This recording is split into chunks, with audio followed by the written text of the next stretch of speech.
bohong. Aku hanya memikirkan satu peraturan penting. Kenapa kau lakukan hari ini kalau kau bisa melakukannya besok? Hahaha. Few moments later.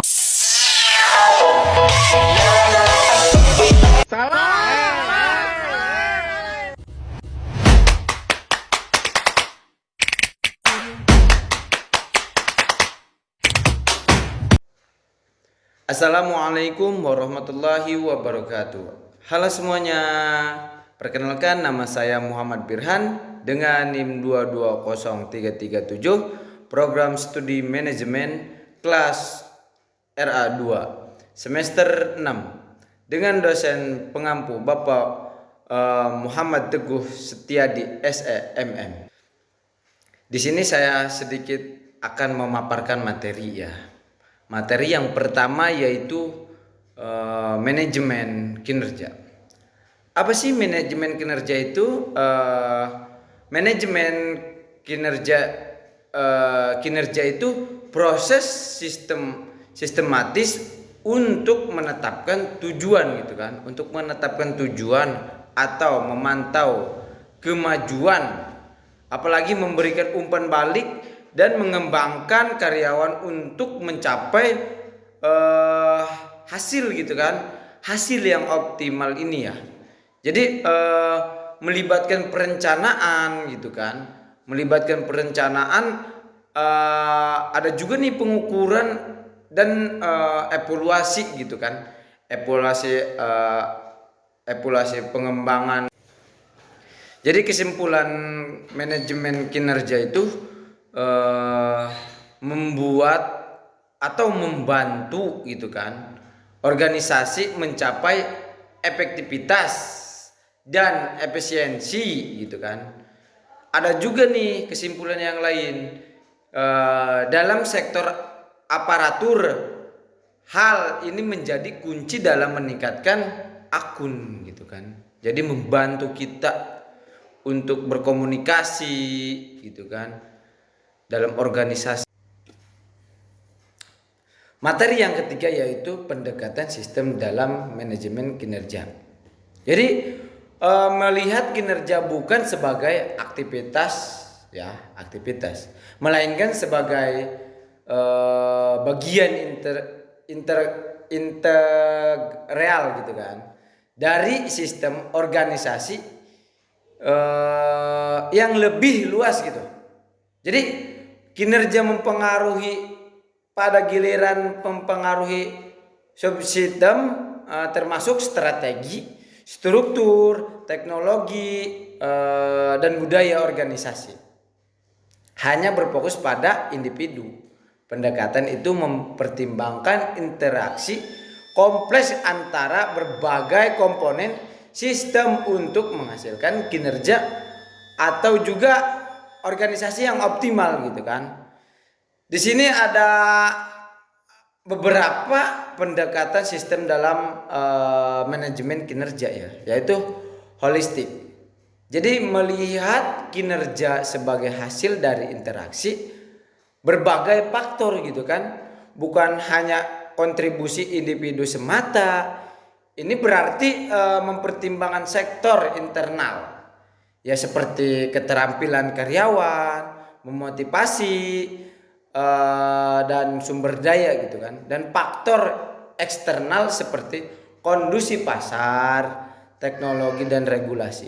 Di sini juga ada interdependensi, mengenali bahwa kinerja atau suatu bagian dari sistem akan mempengaruhi bagian lain. Misalnya meningkatkan efisiensi dalam satu apartemen ya, dapat meningkatkan kinerja keseluruhan organisasi. Sebaliknya, masalah dalam satu area dapat terdampak negatif pada area lain gitu kan. Ada juga nih yang ketiga, umpan balik, feedback. Menggunakan umpan balik secara berkelanjutan untuk memperbaiki dan meningkatkan sistem. Umpan balik dapat berasal dari berbagai sumber gitu kan, berbagai sumber termasuk karyawan, pelanggan dan kata kinerja. Umpan balik ini digunakan untuk mengidentifikasi area yang perlu ditingkatkan dan untuk menyesuaikan strategi dan proses. Ada juga nih dinamis, yaitu pengertian bahwa sistem kinerja terus berubah dan membutuhkan adaptasi, merubah dalam lingkungan bisnis gitu kan.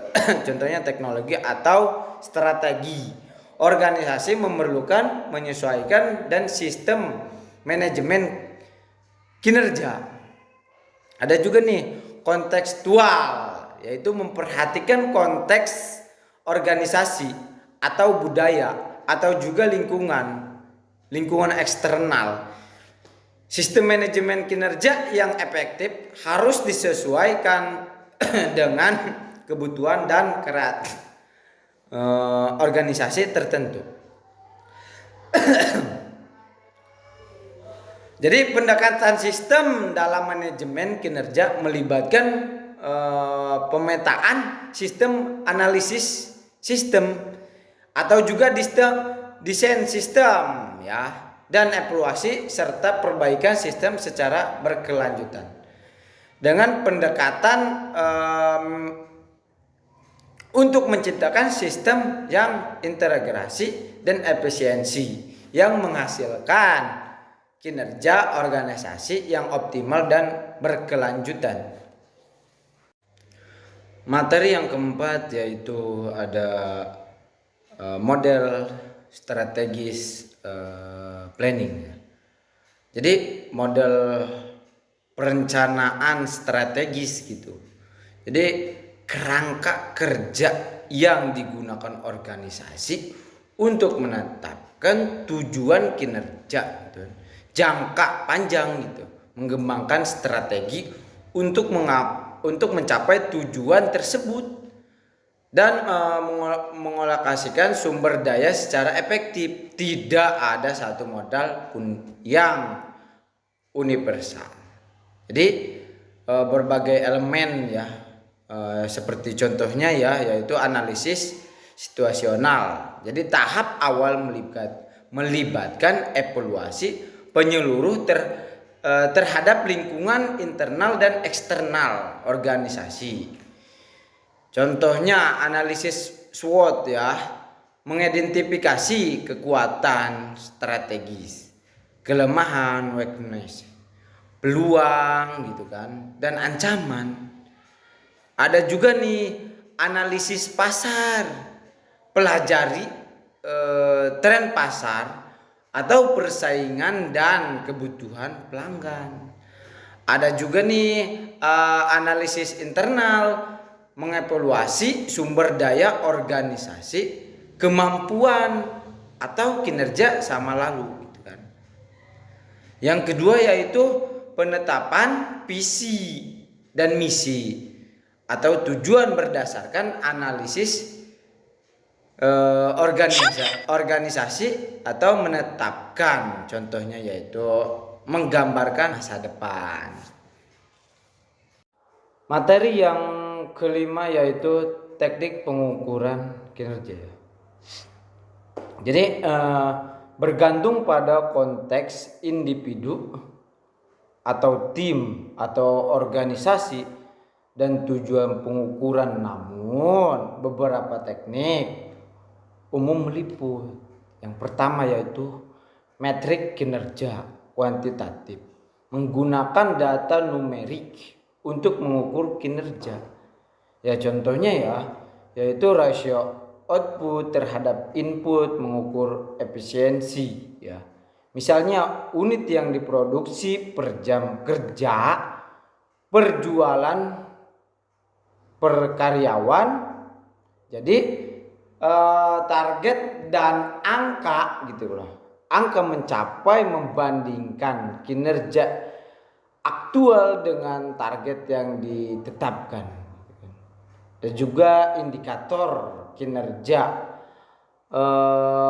utama yang disebut itu KPI. Iya, kalau nggak salah ya, mengukur aspek kinerja yang kritis sebagai keberhasilan organisasi, misalnya tingkat kepuasan pelanggan pangsa asar lebih bersih ya. Ada juga rate on investment, yaitu mengukur pengambilan investasi dari suatu proyek atau inisiatif gitu. Itu yang pertama. Yang kedua yaitu metrik kinerja kualitatif, menggunakan data deskriptif untuk menilai kinerja. Ya, contohnya ya, survei kepuasan karyawan, pelanggan ya, mengumpulkan umpan balik tentang persepsi kinerja gitu. Ada juga observasi langsung gitu. Jadi langsung datang ke tempat, menilai kinerja secara langsung.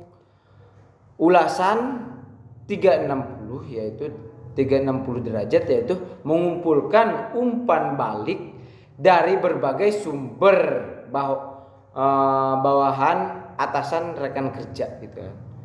Ada juga evaluasi kinerja subjektif, yaitu menggunakan penilaian manajer untuk menilai kinerja karyawan tersebut. Yang ketiga yaitu menggunakan kombinasi metrik kuantitatif dan kualitatif untuk mendapatkan gambaran yang lebih komprehensif. Ini juga memberikan pemahaman yang lebih daripada hanya menggunakan suatu jenis metrik saja ya.